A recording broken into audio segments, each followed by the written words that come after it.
Hi friends, this is Swapna. Welcome back to our channel smart Telugu house wife. ఇంకా ఫైనల్గా మా అమ్మాయి కోసం చేసినటువంటి షాపింగ్లో చివరిగా తీసుకుంది వచ్చేసి ఈ Agaro esteem electric multi kettle అనమాట. ఇది 1.2 లీటర్ ఉంటుంది. చిన్నగా కాంపాక్ట్గా ఈజీగా క్యారీ చేయొచ్చు. 600 వాట్స్తో పనిచేస్తుంది. హెవీ కెపాసిటీ ఉన్నవి కూడా ఉంటాయి, కానీ హాస్టల్స్లో అలాగా రూమ్స్లో పీజీస్లో ఉన్నప్పుడు పెద్ద పెద్దవి అలౌ చేయరు కాబట్టి నేను తన కోసం 600 వాట్స్ మీద సింపుల్గా పనిచేసి స్టెయిన్లెస్ స్టీల్ బాడీ ఉన్నటువంటి ఈ కెటిల్ తీసుకున్నాను. దీంట్లో మనకి ఏమేమి వస్తాయంటే స్టెయిన్లెస్ స్టీల్ బాడీతో ఉన్నటువంటి కుక్ కెటిల్ వస్తుంది, అలాగే ఎగ్ ర్యాక్ వస్తుంది, గ్రిల్ మీరు స్టీల్ది కూడా అదిగో చూస్తున్నారు కదండి అది వస్తుంది. దీంట్లో మనకి 3 హీటింగ్ మోడ్స్ కూడా ఉంటాయి. అలాగే తొందరగా బాయిలింగ్ అయ్యే టెక్నాలజీ కూడా దీంట్లో పెట్టారనమాట. మనం దీంట్లో వాటర్ బాయిల్ చేసుకోవచ్చు, మిల్క్ చేసుకోవచ్చు, టీ కాఫీ కానీ ఓట్స్, నూడిల్స్, సూపు ఇవన్నీ కూడా మనం వాటర్ వేస్ట్ చేసుకుంటాం కాబట్టి ఈజీగా చక్కగా చేసుకోవచ్చు. ఒకవేళ మీరు తీసుకోవాలి అంటే నేను దీని యొక్క లింక్ డిస్క్రిప్షన్ పిన్ కామెంట్లో ఇస్తాను. అలాగే స్క్రీన్ మీద మీకు వ్యూ ప్రోడక్ట్స్ అని కనిపిస్తుంది, దాంట్లో నుంచి అయినా సరే మీరు క్లిక్ చేసి షాపింగ్ అయితే చేసుకోవచ్చు. ఈ ఎగ్ ర్యాక్కి మనం పైన చిన్నగా ఈ హ్యాండిల్ లాగా ఫిక్స్ చేసేసుకొని దీంట్లో పెట్టుకొని అడుగున వాటర్ పోసేసి మనం గుడ్లు పెట్టుకుని కొంచెం వాటర్ ఒక హాఫ్ గ్లాస్ వాటర్ వేసామనుకోండి, దాంతో కుక్ అయిపోతాయి. సో ఈజీగా ఉంటుంది. మనము వాష్ చేసుకునేటప్పుడు కూడా ఎగ్ స్మెల్ రాకుండా ఉండడానికి ఇంకొంచెం డిష్ లిక్విడ్ వేసి కాస్త బాయిల్ చేసి కడుక్కున్నా కూడా నీట్గా అయిపోతుంది. స్టెయిన్లెస్ స్టీల్ బాడీ కాబట్టి క్లీనింగ్ కూడా మనకి ఈజీగా ఉంటుంది. అయితే రెగ్యులర్గా సూప్స్ లేదంటే మనము ఈ నూడిల్స్ ఇలాంటివి కాకుండా ఎక్కడైనా హాస్టల్స్కి వెళ్ళినప్పుడు వేరే స్టేట్స్కి వెళ్ళినప్పుడు మనం ఎక్కువగా ఇబ్బంది పడేది వచ్చేసి రైస్. ఎందుకంటే అన్నం మనం తినే బియ్యం సపరేట్గా ఉంటాయి, వేరే స్టేట్స్కి వెళ్ళినప్పుడు వాళ్ళు యూజ్ చేసే వేరే ఉంటాయి.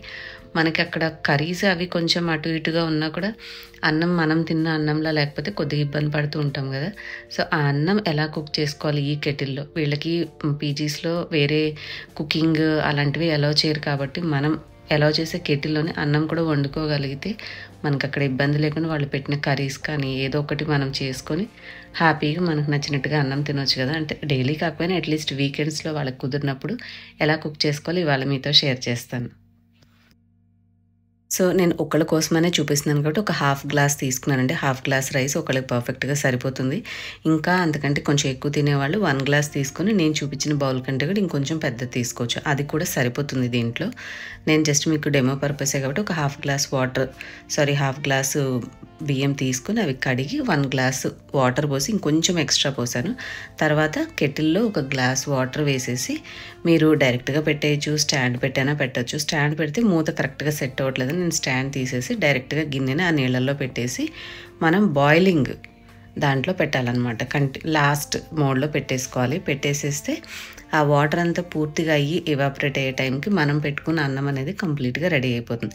నేను ఒక 5-10 నిమిషాలు ఉన్న తర్వాత చూసాను, అప్పటికి స్టిల్ ఇంకా అన్నం అయితే అవ్వలేదు. నీళ్లు చూస్తున్నారు కదా అడుగున అలా బాయిల్ అవుతూ ఉంటాయి. నేను ఇదే పద్ధతిలో ఇంతకుముందు రెగ్యులర్గా కుక్కర్లో యూజ్ చేసేదాన్ని. సో సేమ్ కెటిల్లో కూడా ఎందుకు వర్క్ అవ్వదు అని చెప్పేసి ట్రై చేశాను. మనకి వాటర్ అయిపోయేసరికి టప్ టప్ మన సౌండ్ వస్తూ ఉంటుంది, ఎందుకంటే అడుగున గిన్నె పెట్టాం కదా. సో అది వచ్చినప్పుడు మనకి ఇక అయిపోయినట్టు అర్థం అనమాట. మొత్తం పవర్ ప్లగ్ అంతా కూడా ఇటు అది మనం ఆఫ్ మోడ్లో పెట్టేసేసుకొని గిన్నెని తీసేసుకుంటే పర్ఫెక్ట్గా అన్నం రెడీ అయిపోతుంది. ఇంకా ఇట్లా కొంచెం మనం రైస్ కనుక కుక్ చేసుకోగలిగితే మనం కాస్త తాలింపు పెట్టుకొని దీన్నే మనము అంటే పులిహోరలా చేసుకోవచ్చు. పులిహోర పేస్ట్ తెచ్చుకుంటే దాన్ని మిక్స్ చేసుకొని చేసుకోవచ్చు. ఎగ్ కొంచెం దాన్ని ఫ్రై చేసుకొని అందులో ఈ అన్నం వేసేసి కలిపి ఎగ్ ఫ్రైడ్ రైస్లా చేసుకోవచ్చు. ఇక మన ఇష్టం అనమాట. బేసిక్గా కొద్దిగా వేడివేడి అన్నం కనుక వండుకోగలిగితే మనం ఇంటి దగ్గర నుంచి కొంచెం పొడులు లాంటివి తెచ్చుకున్న అన్నంలో కలుపుకోవచ్చు, లేదంటే పులిహోర పేస్ట్ ఉన్న మిక్స్ చేసుకోవడం కానీ ఫ్రైడ్ రైస్లా చేసుకోవడం కానీ కొంచెం వెజిటేబుల్స్ వేసుకొని వాటిని ముందుగా ఉడికించుకొని అట్లాగా మన ఐడియాతోటి ఎన్ని రెసిపీస్ అయినా మన రైస్ రెసిపీస్ ఎన్ని చేసుకోవచ్చు అన్నీ ట్రై చేయొచ్చు అనమాట. ఇవన్నీ కూడా ఏంటంటే బేసిక్ రైస్ అనేది చేసుకుంటే అన్నీ కూడా ట్రై చేయొచ్చు, చాలా ఈజీగా ఉంటుంది.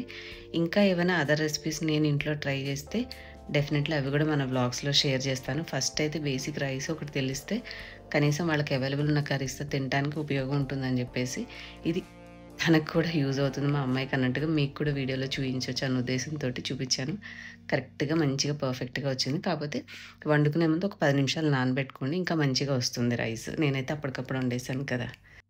అన్నం వండేసుకున్నాము. ఇప్పుడు చక్కగా గుడ్లు కూడా ఉడకపెట్టేసుకుంటే కాస్త కూరతోటి కొంచెం ఒక బాయిల్డ్ ఎగ్ పెట్టుకొని తిన్నామంటే మంచిగా కడుపు నిండిపోతుంది. దీనికోసం నేను కొద్దిగా ఒక హాఫ్ గ్లాస్ వాటర్ తీసుకొని మన ఎగ్ ట్రేలో గుడ్డు పెట్టేసేసి మూత పెట్టేశాను. ఇలాగా ఒక 7 to 8 మినిట్స్ చూసుకున్నామంటే మనకి పర్ఫెక్ట్గా ఎగ్స్ అనేవి బాయిల్ అయిపోతాయి అనమాట. అయిపోయిన తర్వాత మనకి ఇంకా ఎక్స్ట్రా వాటర్ ఉంటే అది బాయిల్ అవుతూ ఉంటుంది. మనం ఆఫ్ మోడ్లో పెట్టేసేసుకొని తీసుకొని చక్కగా ఒలుచుకున్నామంటే పర్ఫెక్ట్ ఎగ్స్ కూడా రెడీ అయిపోతాయి. ఇలా రైస్, ఎగ్స్, మీరు నూడిల్స్ ఇలా మీకు నచ్చిన రెసిపీస్ ఏవైనా సరే అందులో ఇచ్చినటువంటి 3 డిఫరెంట్ మోడ్స్ని depending on the recipe adjust చేసుకొని చక్కగా కుక్ చేసుకోవచ్చు మీరు. ఇదండి ఇవాల్టి సింపుల్ వ్లాగ్. మీ అందరికీ నచ్చితే లైక్ చేయండి, షేర్ చేయండి. నెక్స్ట్ వీడియోలో మళ్ళీ కలుద్దాం. అండ్ లింక్ నేను డిస్క్రిప్షన్ పిన్ కామెంట్లో ఇచ్చాను, చెక్అవుట్ చేయడం మర్చిపోకండి. Thank you for watching. Bye.